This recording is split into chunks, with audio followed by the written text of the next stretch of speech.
இப்போ ஓரளவு நான் வதக்கியிருக்கேன். இதில் வந்து ஏலக்காய் தூளை நம்ம சேர்த்துப்போம்.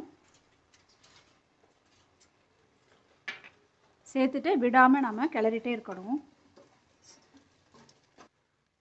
இதில் இப்போ 4 ஸ்பூன் நெய் விட்டுக்கலாம்.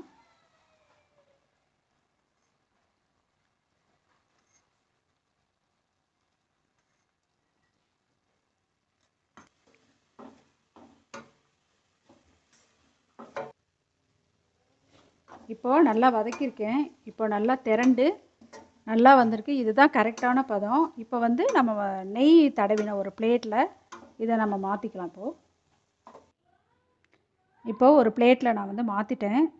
எவ்வளோ பர்ஃபி இருக்கோ அதுக்கு தகுந்த மாதிரி வந்து நம்ம நெய் தடவிட்டு அந்த பிளேட்டில் நம்ம போட்டுக்கணும். இப்போ வந்து இதுக்கு மேலே முந்திரி பருப்பை அப்படியே தூவிடலாம்.